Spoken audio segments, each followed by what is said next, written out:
Comment ça va, Boba? Oui, oui. Alors, j'ai inventé pour toi le concept de livre ergonomique. Parce que, pour des publics comme toi un peu différents, l'accès à la lecture est pas évident. Donc, j'ai inventé comme ça vraiment un concept de livre vraiment accessible. Oui. En fait, c'est très simple. C'est un livre, vierge. Voilà, il y a rien d'écrit du tout. Donc, vas-y, que tu peux le parcourir. Oui. Attends, un deuxième. Voilà, toujours pareil, hein, il est vide. Oui. Hop, encore un. Oui. Voilà, toujours aussi limpide. Et ben voilà, Bouba, tu viens de lire 3 livres d'affilée. Ouais, tu te sens intelligent, hein. Et en plus, il existe aussi en format de poche pour emmener partout avec toi. Voilà, ce livre vide. Ouais. Bon, messieurs, mesdames, personnes non binaires, assez parlé du livre ergonomique. Aujourd'hui, il faut qu'on parle de littérature ergodique. Mais tout d'abord, une musique un petit peu deep, faite à la bouche.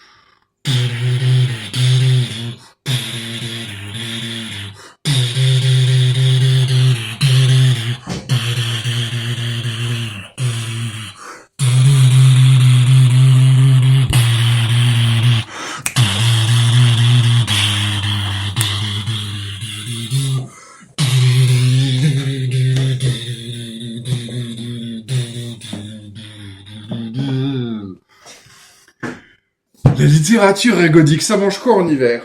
Eh bien, en fait, c'est un terme qui a été forgé par un certain Espen J. Arset, prononciation non contractuelle. Je ne peux pas contenter de name-dropper le nom de la personne qui a développé ce concept de littérature ergodique, parce que son parcours, il est intéressant, en fait. Il se trouve que Espen Arset, c'est un chercheur en ludologie et en littérature. Hein, tu noteras la double casquette. Et c'est aussi un des chefs de file en jeux vidéo du mouvement dit des ludologues. Alors, c'est quoi les ludologues, en fait?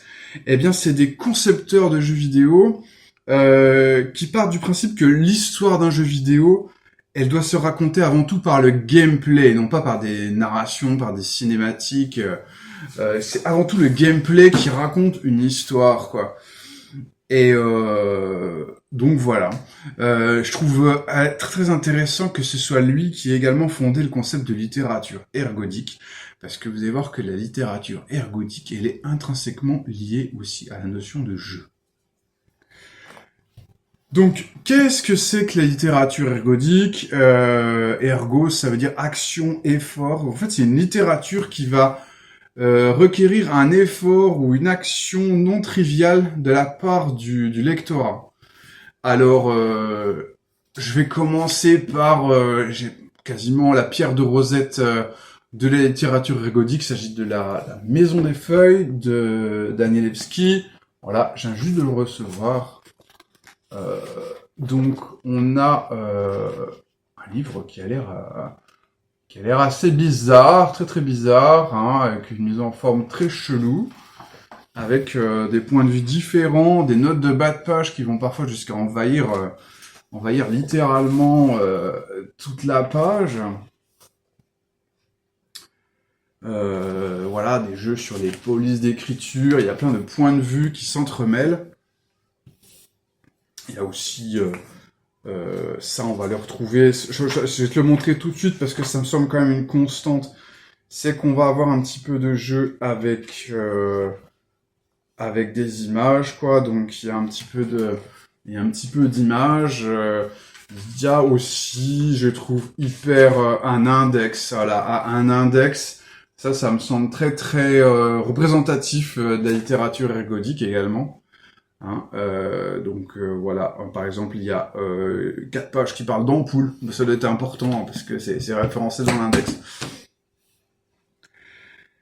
Et donc voilà, La Maison des Feuilles, c'est un bouquin. Alors je te préviens, la vidéo va être super longue.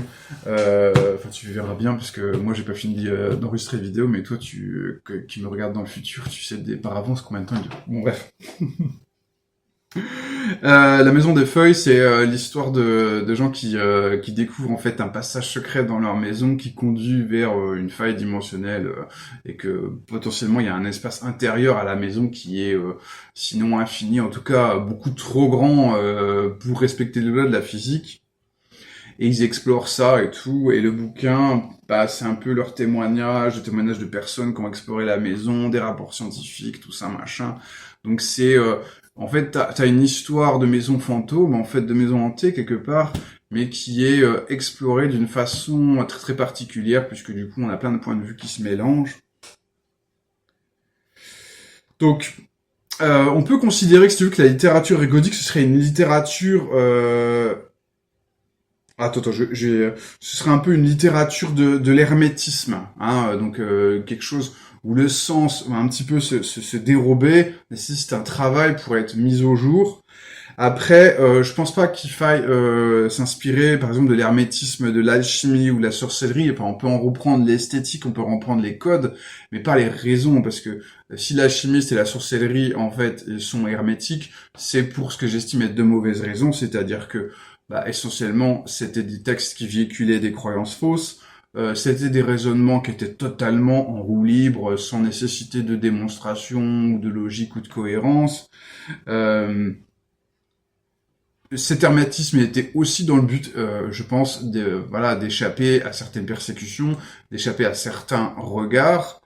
Et également, il y avait une fonction, je pense, aussi importante, c'était que donc les livres d'alchimie et de sorcellerie étaient souvent essentiellement des sortes de livres de recettes. Mais bon, certes, l'alchimie et la sorcellerie, il y a eu il y avait certainement des choses qui étaient qui fonctionnaient là-dedans, c'est-à-dire fondamentalement des principes physico-chimiques, voilà, qui fonctionnaient, que ce soit des poisons, des réactions chimiques. Il y a beaucoup de choses qui fonctionnaient pas, en fait, des mélanges totalement improbables et tout. Et donc, tu as des recettes totalement hyper cheloues, hyper alambiquées, si tu me permets l'expression. Et en fait, ça s'est fait pour justifier l'échec. C'est-à-dire que si tu essaies d'appliquer la recette, c'est quasiment impossible de l'appliquer à la lettre parce que vraiment, t'as des rituels hyper compliqués. Il y a tout un tas de conditions de réussite qui sont juste... c'est très dur de comprendre comment on fait la recette, mais une fois que t'as compris, voilà, il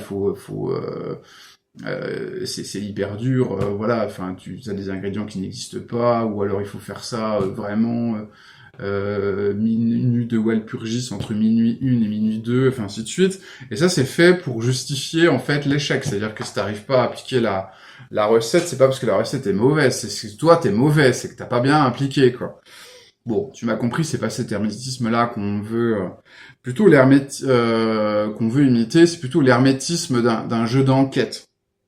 C'est-à-dire que un jeu d'enquête ou un roman policier, tout simplement, sauf anomalie du genre, et bien sûr il y a tout un tas d'anomalies et d'exceptions à ce que je vais dire, mais grosso modo, un jeu d'enquête, il voue à être décelé au moins par les esprits les plus persévérants, c'est-à-dire que c'est un peu comme une escape room. C'est oui, t'es enfermé dans le livre, mais si tu prends le temps, si tu fouilles bien, si tu réfléchis un petit peu, en vrai, il y a des indices et tu vas trouver la clé du mystère, tu vas trouver la clé pour sortir, quoi. Et ce qui est intéressant, c'est qu'il y a un lien entre cette forme qui est la forme de l'hermétisme et aussi l'idée que bon, les littératures égodiques, c'est souvent des livres-mondes. Hein, il y a vraiment il y a un topos important, quoi, une topographie importante, et du coup on va avoir un monde fictionnel qui est lourd de secrets. Et en fait, on va retrouver ce qu'on appelle le principe de rétention-fascination, c'est-à-dire que on te fait sentir qu'il y a des secrets, il y a des mystères à percer, mais ils sont pas faciles à débloquer et tout, et ça va en fait te maintenir, ça va t'engager, quoi. Parce que si on te donnait des secrets trop facilement, bah finalement c'est plus si amusant, quoi. Donc c'est intéressant d'avoir de la difficulté, d'avoir un peu de la friction. Alors, qu'est-ce que c'est aussi la littérature ergodique? Eh ben, c'est ce qu'on appelle de la fiction non linéaire. C'est-à-dire que c'est pas une histoire qui démarre, enfin raconté dans un ordre chronologique, c'est beaucoup plus éclaté. Et par exemple, on va retrouver dans la littérature érgodique tout ce qui est les encyclopédies de monde imaginaire. Par exemple, je citerai les Atlas d'Orbaï de François Place, c'est vraiment très beau. Les cités obscures, hein, que souvent leurs BD sont accompagnés aussi de tout un tas de descriptions du monde. Il y a un double aspect BD, encyclopédie et tout, donc finalement avec des mélanges de récits linéaires, parce que finalement généralement le récit BD des cités obscures reste dans une forme classique, une forme linéaire, mais c'est toujours très souvent adossé à une encyclopédie ou au moins des notes et tout. Donc il y a quand même ce côté narration éclatée. Bah évidemment, je vais être. Alors là, je vais prendre des exemples. C'est juste pour te montrer que la littérature ergodique, c'est pas forcément un truc d'intello. Enfin, c'est-à-dire que c'est assez présent dans nos bibliothèques à tous. Donc là, par exemple, là, j'ai pris, ça met quoi? Le Pokédex. Le Pokédex, bah en fait, c'est totalement de la littérature ergodique. Donc t'as la liste des créatures de Pokémon classées par région, par type, avec la description de leurs capacités. C'est de la littérature parce qu'il y a un texte. Et c'est ergodique parce que ça raconte pas vraiment une histoire, quoi. C'est plutôt un panégyrique de tout un tas de trucs et tout. Mais en même temps, c'est relié à des fictions, ou en tout cas au moins des micro-fictions. Si tu suis un peu les mangas ou les animés, tu vas te rendre compte ou les jeux vidéo, tu te rends compte que il y a un lore, c'est-à-dire que les créatures, elles ont un moment d'apparition, de découverte, tout ça. Enfin, c'est lié à un lore et à une chronologie et tout. Et là, ça t'est présenté de façon ergodique. Voilà, exemple encore plus basique, c'est, j'ai trouvé ça dans ma bibliothèque, hein, encyclopédie des héros du merveilleux. Bon, en fait, c'est une encyclopédie qui va présenter un peu toutes les légendes. Donc ça va de Merlin l'Enchanteur, les gnomes, les dragons, les fées, les sorcières, la petite sirène, bah tu vois, toutes les créatures du folklore qui sont un peu reprises dans un bouquin. Ça, t'en as plein à la Fnac, enfin... Voilà, genre encyclopédie des fées, tout ça, bah voilà, ça c'est de la littérature ergodique. Tiens, un autre exemple, alors là pour le coup vraiment fascinant, ça s'appelle Vermis. Vermis, c'est le guide officiel d'un jeu vidéo un peu des années 90, ambiance Dark Souls avant l'heure. Mais en fait, la vérité, c'est que ce jeu vidéo n'a pas existé. Donc en fait, toutes les images qu'on te montre, ce sont des fausses images archives du jeu vidéo, des faux screenshots en fait, et ça prend la forme d'un guide de Solus, mais en fait quand tu lis, tu te rends compte que ça raconte une histoire en fait. Tu vas évoluer à travers les donjons de ce monde, et ça raconte une histoire assez poignante hein, d'ailleurs. Tu vas te développer dans une ambiance, tout ça, et donc voilà, il y a un jeu formel, je reviendrai tout à l'heure sur le jeu formel qui est super intéressant. Allez, dernier exemple avant de dérouler sur la notion de fiction non linéaire. Voilà, ça c'est un peu pareil, hein. Histoire illustrée de l'horreur. Donc on a quelque chose qui est très adossé en fait sur les images, puisque grosso modo c'est un peu une rétrospective de l'imagerie du XXe siècle, début XXIe siècle, autour des grandes figures de l'horreur. Donc c'est classé par thème. Donc là on a Frankenstein, t'as la momie, t'as les zombies, les vampires, et donc il nous montre un peu l'évolution de l'imagerie à travers le cinéma, les affiches de cinéma, surtout des dessins, de peinture, dessins, bande dessinée, couverture de comics ou de romans et tout. Bon, et ce qui est intéressant en fait, c'est que sous prétexte d'être une sorte d'ouvrage iconographe, en fait ça va tracer une sorte de carte du monde imaginaire horrifique du XXe siècle, de comment les choses se sont développées, ont évolué, comment la figure du loup-garou, elle a évolué, s'est transformée, métamorphosée pour s'adapter à nos angoisses contemporaines et tout. Donc là on a cet aspect un peu folklore, un peu évolution avec le temps aussi, que je trouve assez drôle. C'est une chronologie, non pas une chronologie comme dans un bouquin de jeu de rôle, tu sais, où t'as le lore qui évolue, mais plutôt une évolution des représentations. C'est-à-dire que bon, bah évidemment, la créature de Frankenstein n'est pas du tout représentée de la même façon quand sort le bouquin de Mary Shelley. Que la créature de Frankenstein, par exemple dans le film de Kenneth Branagh, où t'as une version quand même beaucoup plus moderne, viscérale et tout. Voilà, moi je conseille, enfin moi c'est mon préféré, Frankenstein, c'est celui avec Robert De Niro, le film de Kenneth Branagh. La créature, elle est vraiment top, le maquillage est ouf. Bon bref. Donc voilà, ça c'était des petits exemples, voilà, pour te dire, la littérature ergodique, tu vas en trouver partout, dans la bibliothèque de tes neveux et nièces aussi, enfin voilà. Et donc on a cette idée de fiction linéaire, non linéaire, c'est-à-dire il y a une histoire, mais elle n'est pas du tout racontée dans l'ordre chronologique. Il y a Christophe Dang-Nokshan, je suis désolé Christophe si j'écorche la prononciation de ton nom de famille, mais grosso modo, Christophe nous explique qu'il y a aussi la notion de livre-cerveau. Les livres-cerveau, ça peut être des romans, mais les idées se bousculent en fait, comme les souvenirs, les associations d'idées dans la tête. Par exemple, La recherche du temps perdu de Marcel Proust, ce sont des mémoires, mais ce sont pas du tout en l'ordre chronologique. Donc tu sens que c'est une pensée errante. Et on va essayer de retenir cette notion de livre-cerveau parce qu'en fait, on a une image qui commence à se déployer avec cette notion qui est l'image du réseau de neurones. Et on va reparler de réseau dans pas longtemps dans cette vidéo. Enfin, pas longtemps, je dis ça, j'en suis à la page 1 sur 4. T'as aussi, voilà, il va inclure dans les livres cerveau les romans qui utilisent beaucoup d'ellipses, avec des trous dans l'histoire, des choses qui sont pas expliquées, avec des flashbacks, des flash-forward et compagnie. Autre type de littérature ergodique, ça va être des livres avec des possibilités d'appropriation, de recombinaison. Typiquement, L'envers du dédale de Côme Martin.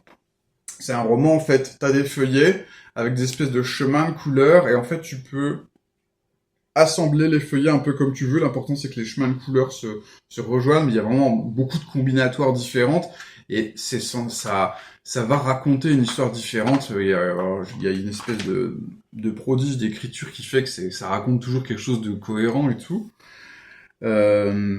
100 000 milliards de poèmes de Raymond Queneau, c'est une sorte de poème table aléatoire. Si j'ai bien compris, c'est une sorte de table aléatoire. Tu as un poème à assembler toi-même. Donc il y a plein de combinatoires, quoi. Je vais en citer un, même il est peut-être pas aussi expérimental que les deux premiers que j'ai cités, mais je trouve intéressant. Sa thématique, c'est The Unfortunates. C'est un bouquin avec 25 livrets, je crois, 25 feuillets, donc ils sont séparés. T'as le feuillet 1, le feuillet 25, ça c'est le début et la fin, donc ça doit être positionné vraiment à leur place numérotée. Les autres sont pas numérotés. Et donc tu vas les positionner dans l'ordre que tu veux, tu vas te composer ton ordre de lecture. Évidemment le sens va être différent selon l'ordre lecture que tu choisis. Ça m'a assez touché en fait ce principe parce que apparemment ça parle de maladie, ça parle de cancer. Enfin, on est sur tu vois, on n'est pas sur de la littérature ergodique à partir dans de la fantasy, dans de la SF, dans des trucs hyper fous. On est sur finalement quelque chose de très très humain, plutôt en fait dans le registre de la littérature blanche, quoi. Donc je trouve intéressant que la littérature blanche soit tout à fait emparée de procédés ergodiques pour dire quelque chose en plus de la fragmentation, de l'identité, de la vie et tout. Enfin, ça dit quelque chose d'assez profond finalement grâce au support, quoi. On va aussi beaucoup parler en littérature ergodique de métafiction. Alors qu'est-ce que c'est que la métafiction? C'est-à-dire que grosso modo, pour faire simple, c'est qu'il y a beaucoup de mise en abîme, quoi. Il y a beaucoup de mise en abîme. Ça peut aller, par exemple, la Maison des Feuilles. Ça se présente comme un rapport réel qu'on va lire, quoi. Comme on en a parlé tout à l'heure, c'est un bouquin avec des annotations manuscrites dessus et tout. Enfin, c'est imprimé dessus, hein, c'est faussement manuscrit, quoi. Il y a cette idée que l'objet en lui-même est réel. Tu vois, ça fait un petit peu comme le film Projet Blair Witch, ça s'appelle le found footage, c'est-à-dire que le film Projet Blair Witch, en fait, ce serait une VHS qui aurait été retrouvée dans la forêt, tu vois, enfin une VHS, plutôt une bande vidéo de magnétoscope. qui auraient été retrouvés, tu vois. Et il y a plein d'effets de réel qui sont proposés en fait dans les bouquins de littérature ergodique ou de choses, enfin tout un tas de jeux autour de la fiction, de la mise en abîme de toutes sortes. Ce serait vraiment beaucoup trop long à énumérer, quoi, mais retire cette notion de mise en abîme qui est importante. Et ça peut, du coup, on peut assez facilement étendre le concept de littérature ergodique au concept d'ARG, Alternate Reality Game, où en fait, on va avoir un jeu d'exploration dans le réel. Enfin, bien souvent, les ARG, c'est des explorations de sites internet, donc c'est plutôt exploration du web.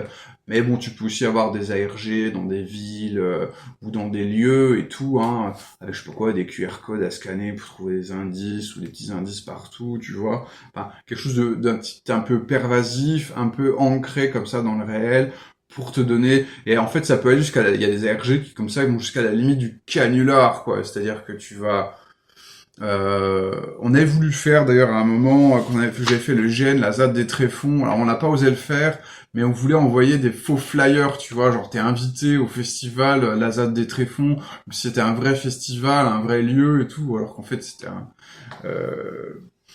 voilà, tu peux enfin il y a des jeux comme ça d'imprégnation dans le réel, quoi. Beaucoup. Mais aussi des jeux de fiction gigogne. Je pense évidemment à le 6 personnages en quête d'auteur, où c'est une pièce de théâtre où en fait les personnages ils vont aller trouver les acteurs, dire mais non en fait vous jouez mal notre histoire elle est comme ça, on va vous montrer comment on l'a joué. Enfin t'as des trucs comme ça, voilà, un petit peu mindfuck. Tout ça va rentrer dans la grosse case métafiction. Également, chose importante, c'est très présent dans la Maison des Feuilles, c'est qu'on va avoir des points de vue concurrents. Donc dans la Maison des Feuilles, il y a 3 témoignages principaux qui sont censés se compléter, mais qui vont se contredire également. Pareil dans le dictionnaire Khazar, qui raconte un petit peu un empire, en fait, un empire d'Europe orientale, qui essaient de s'orienter vers le choix d'une religion monothéiste. Au départ, ils sont païens et ils veulent le roi de l'empire veut s'orienter vers une religion monothéiste. Et en fait, on a les 3 grandes religions du livre. Donc l'islam, en fait, le dictionnaire Khazar, il est découpé en 3 livres, enfin, qui sont à l'intérieur du même. Hein. C'est-à-dire que grosso modo, t'as des colonnes avec le point de vue musulman sur l'histoire, le point de vue chrétien sur l'histoire et le point de vue judaïque sur l'histoire. Et bon, bah évidemment, du coup, on a des choses qui se contredisent pas mal et tout, des versions différentes, quoi, un peu des témoignages discordants. Ce qui est intéressant aussi, c'est que ces points de vue, ils peuvent, souvent, c'est plutôt des points de vue qui se complètent, voire qui se contredisent, mais aussi avoir des points de vue qui se rencontrent. C'est le procédé un petit peu émouvant qu'il y a derrière le livre ergodique S de Doug Dorst et J.J. Abrams. J.J. Abrams, vous connaissez pour la série Lost, pour la postlogie Star Wars, enfin bref, je vais pas le représenter. Mais grosso modo, en fait, j'ai pas le bouquin, hein, mais S, grosso modo, ce que t'as entre les mains, c'est censé être un roman qui s'appelle Le bateau de Thésée. Et en fait, tu vois des annotations manuscrites de dans les marges, tout ça, de 2 écritures différentes. Et en fait, je crois, il y a un étudiant et une étudiante qui, de façon un petit peu asynchrone, annotent le bouquin. Et en fait, elles finissent par établir un dialogue via ces notes, en fait. Et il y a une histoire d'amour entre ces deux étudiants. Qui se développe. Donc ça c'est rigolo, justement le fait que au bout d'un moment il y a vraiment une collision comme ça des personnalités à travers les points de vue, quoi. On peut aussi avoir des fictions donc sur ces points de vue concurrents, on peut aussi avoir des fictions qui se rejoignent au centre. Par exemple, là j'ai pris cette BD là de Julius Corentin Haquefac, Prisonnier des rêves. Bon, de toute façon toute la série est ergodique as fuck. Mais alors, le début de la fin, en fait, ça c'est tu peux commencer la BD par le début de la fin, quoi. Donc t'as une histoire, tout ça. Et si tu retournes la BD, là c'est la fin du début, et t'as une autre histoire. Et en fait elles vont se rejoindre en fait à peu près au milieu, quoi. Alors ce qui est rigolo, c'est que plus si les histoires se croisent. Non, elles se croisent pas. Enfin, elles se croisent à peine, quoi. On voit quand même par moments des personnages des deux fictions se croisent, quoi. Mais il y a une BD qui s'appelle Les Trois Chemins, une BD scénarisée par Léus Trondheim. Je suis désolé, j'ai oublié la personne qui a dessiné, qui a fourni un boulot dingue. C'est une petite BD album jeunesse, Trois Chemins. En fait, tu vas voir trois chemins, donc en tournant les pages, on va évoluer sur ces trois chemins au début sont parallèles, puis après ils se croisent, tout ça, machin. Et en fait, tu vois, les personnages des trois chemins vont se mélanger, vont changer de chemin, vont interagir, tout ça. Et donc, t'as trois fils narratifs, mais c'est pas trois fils narratifs disjoints, c'est trois fils narratifs qui sont en réalité en perpétuelle connexion. Et au début, tu vas suivre les trois fils un par un, tu vas pas trop comprendre ce qui se passe, et seulement après, quand tu vas un petit peu éloigner ton regard et voir les trois chemins, là, tu vas voir vraiment, en fait, que lui, il tombe parce que l'autre, il a perdu son parapluie qui est arrivé sur le chemin, et ainsi de suite. C'est vraiment une pépite, et je pense que c'est une masterclass d'ergodisme, hein, clairement. La BD, les trois chemins, voilà, je te conseille. Ok. Maintenant, on va parler de la littérature potentielle. Il faut que je boive. C'est une dinguerie. Je suis à sec. J'ai fait qu'une page.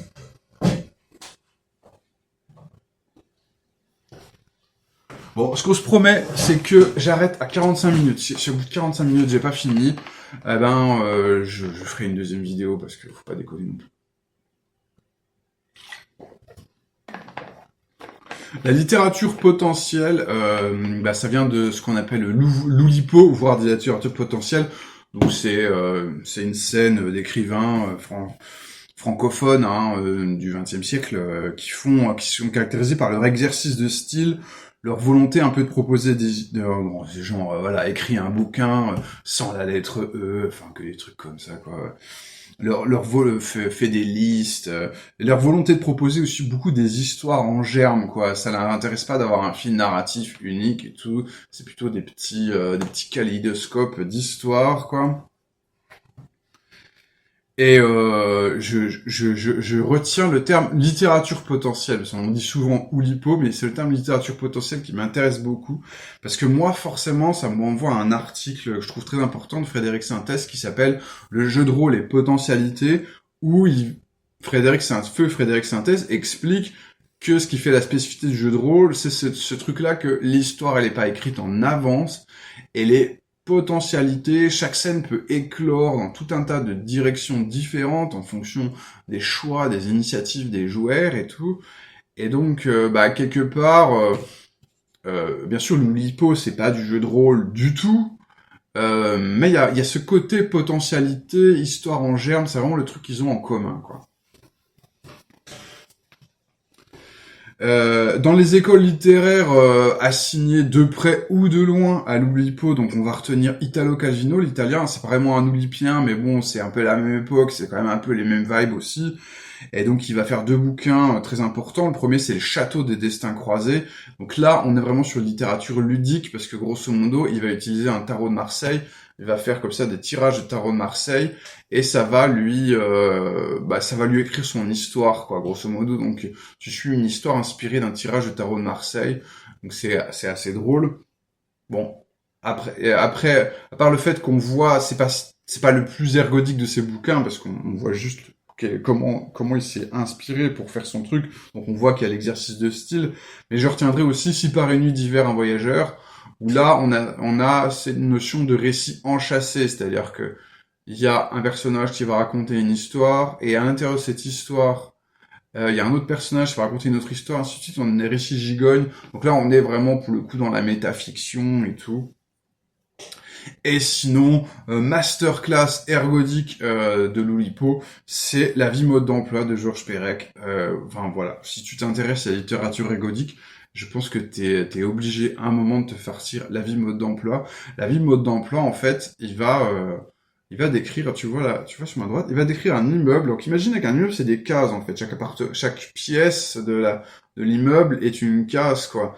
Et donc, pour chaque pièce, il va écrire une petite histoire. Et du coup, alors pour le coup, il n'y a pas de notion d'histoire dans le sens où c'est un temps suspendu. Donc en fait, c'est comme si il avait pu être dans chaque pièce en même moment, prendre une photo de chaque pièce et il va te décrire chaque pièce de façon très détaillée, quoi.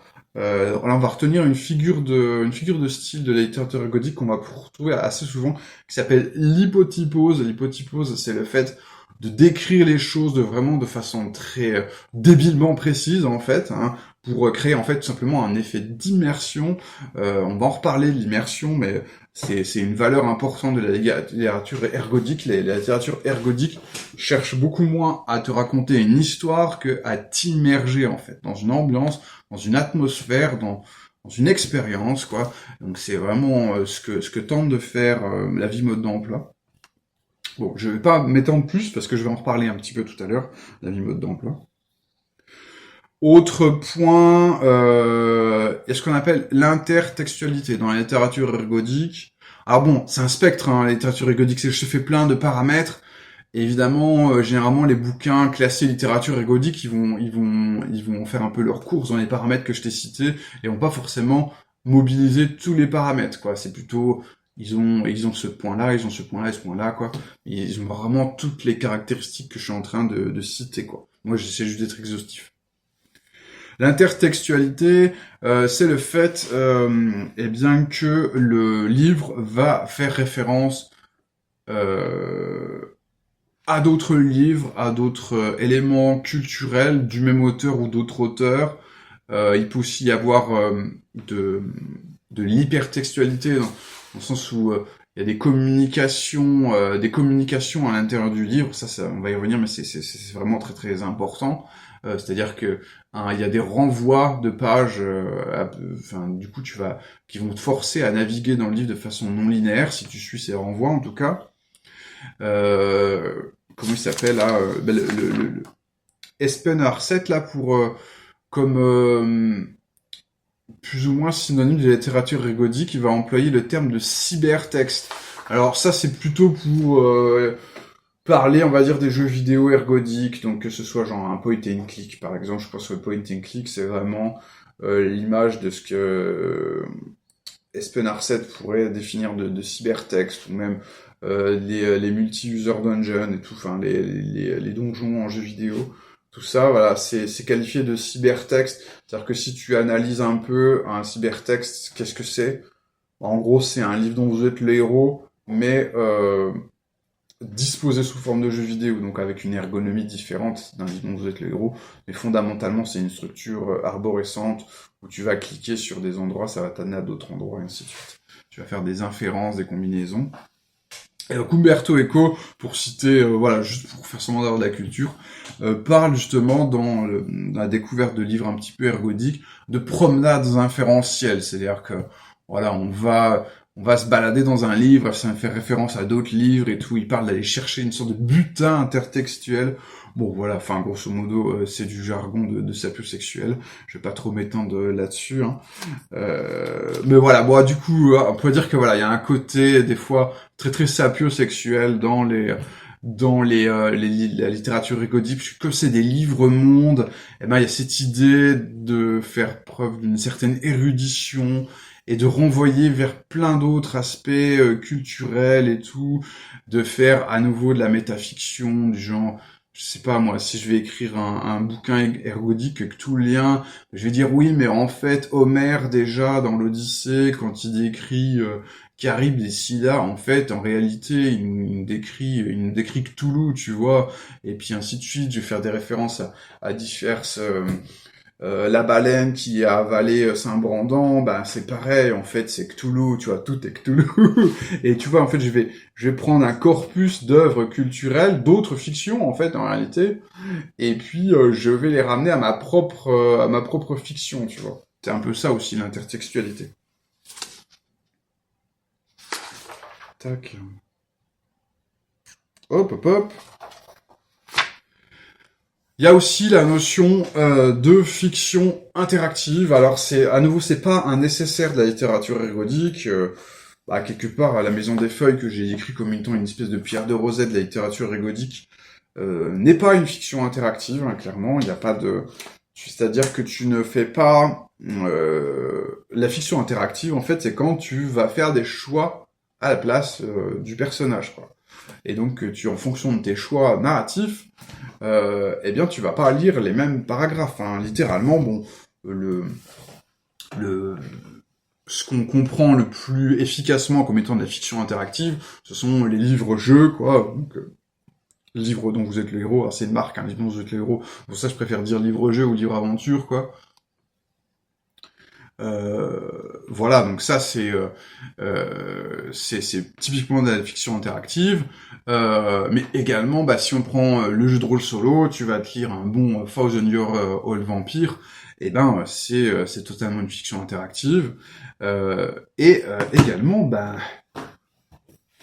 nos bons vieux jeux de rôle, voilà, ce sont des fictions interactives en fait, voilà, c'est littéralement ça quoi. Et puis également, dans la case fiction interactive, on va retrouver tout ce qui est jeu narratif, donc pourquoi pas bah, tous les... Enfin, Il était une fois, voilà, Il était une fois, c'est une fiction interactive, quoi, littéralement. Et je vais te parler d'un certain type de fiction interactive qui est plutôt un genre orphelin de fiction interactive, parce qu'il est relativement ambitieux. Il y en a peu de représentants. Et d'ailleurs, pour t'expliquer le terme, il vient même pas de la fiction interactive. Il vient d'un livre ergodique qui n'est pas de la fiction, qui est un livre de philo. Je vais te parler des 1000 plateaux de Deleuze et je crois que c'est Guarati, le co-auteur. Donc, 1000 plateaux, c'est un bouquin de philo totalement chez Père. Enfin voilà, je ne garantis pas ni que tu vas comprendre de quoi il parle, ni que ça a une quelconque pertinence idéologique, je n'en sais rien, quoi. On est vraiment sur de la philo très très très très perché, quoi. Mais ça, c'est pas le anthropologie, sociaux, enfin voilà, quoi. Et mais par contre, ce qui est, je pense, le trait de génie de ce bouquin, c'est pas tellement les concepts qui sont déployés, mais c'est la façon dont ils sont déployés. C'est-à-dire qu'en fait, donc Deleuze et Guarati essayent littéralement, pour le coup, même si c'est de la non-fiction, 1000 plateaux, c'est un livre-monde, en fait. C'est-à-dire que c'est une tentative assez totalisante de pensée, quoi.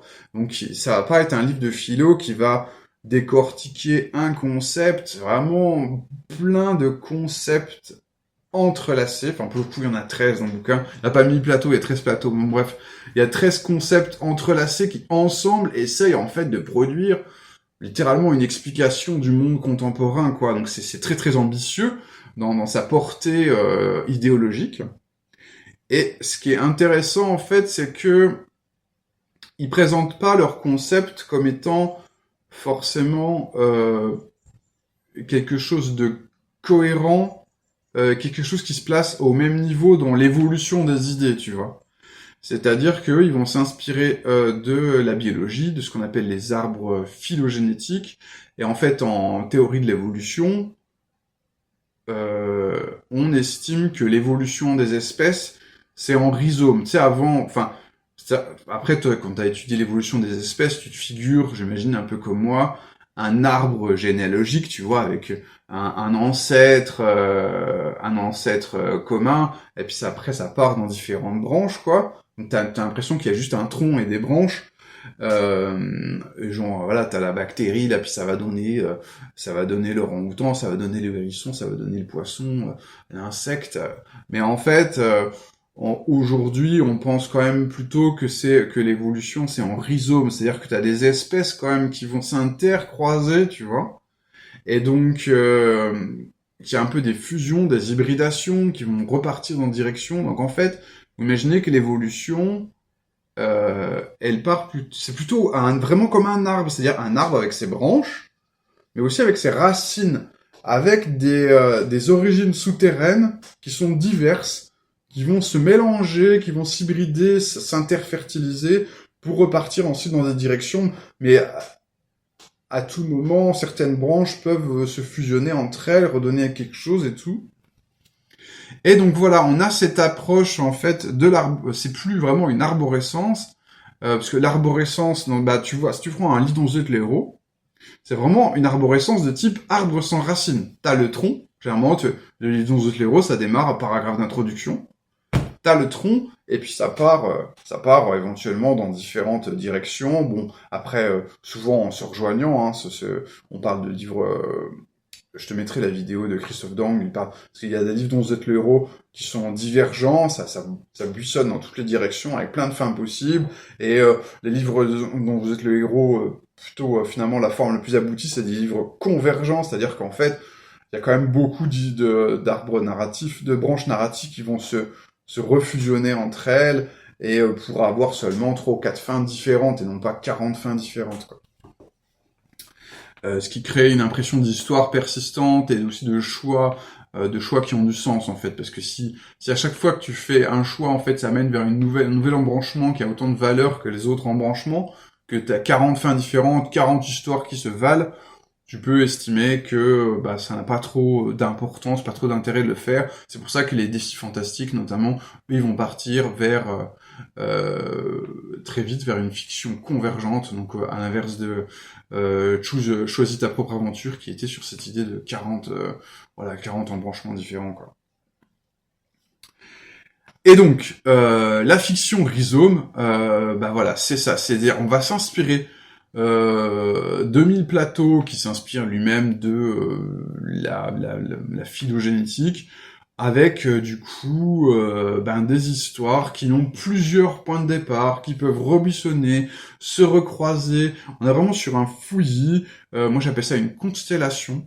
Et donc c'est par exemple l'architecture de Biomasse, quoi. Biomasse fonctionne comme ça. Il n'y a pas de point de départ. Enfin, plus exactement, il y a 17 points de départ différents, avec vraiment des histoires qui se croisent, qui font beaucoup d'hybridation, de connexion.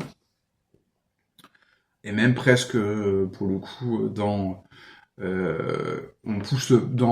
Biomasse, on pousse un peu le principe de circularité, dans le sens où il n'y a pas vraiment de fin définie par le livre, parce qu'en fait, quand tu arrives à la fin d'une section, eh bien, sauf si ton personnage est mort ou qu'il est à la retraite, tu peux repartir sur une nouvelle section et tout.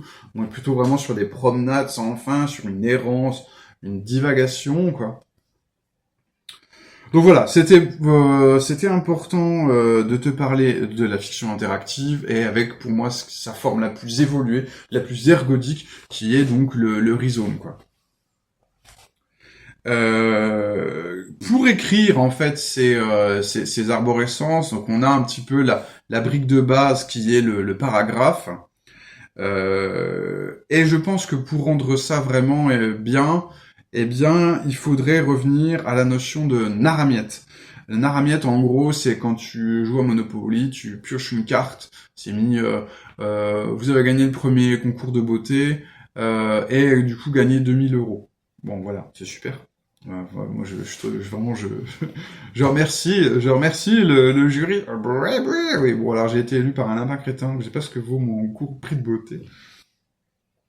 En fait, dans la narmette de base, c'est-à-dire que tu as un événement narratif qui a une conséquence mécanique, une conséquence ludique, puisque en fait, dans Monopoly, les euros, c'est littéralement une ressource ludique que tu vas investir, donc c'est du pur ludique l'argent, quoi.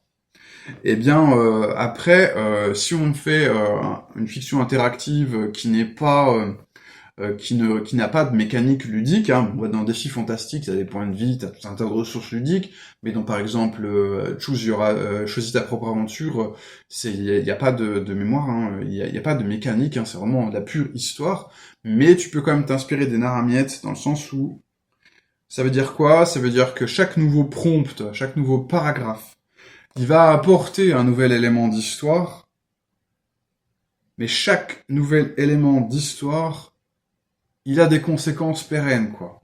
C'est-à-dire, vous avez gagné le premier prix de beauté, on va dire, maintenant vous devenez riche, ou alors, des conséquences un petit peu moins abstraites, parce que la richesse, comme ça, on ne sait pas trop quoi en faire, c'est, du coup, on vous offre une opportunité de devenir mannequin, ou je sais pas quoi, quelqu'un vous demande en mariage, ou vous créez des jalousies dans votre entourage, enfin, ce que tu veux, quoi. Donc voilà, ça c'était important.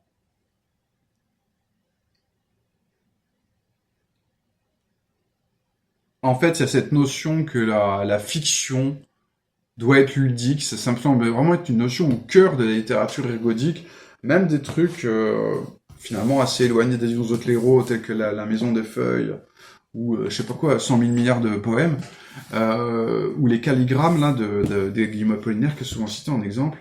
Euh, il y a cette notion d'action et forcément de jeu. Le lectorat va jouer avec le livre, ça c'est hyper important. Et on arrive à 45 minutes, donc je vais tenir ma promesse, je vais m'arrêter là. Je pense que j'ai fait que la moitié du contenu, mais c'est pas grave, on se retrouve la semaine prochaine et j'espère qu'on arrivera à finir en une deuxième vidéo. Bah sinon, on fera 3 à 4 vidéos et tout, mais bon, c'est un sujet important et j'ai pas envie de le bâcler, donc je préfère être exhaustif. Tant pis pour la durée. J'espère que tu t'es pas endormi et sinon, on va se retrouver la semaine prochaine. Des bisous si consenti. Salut, salut.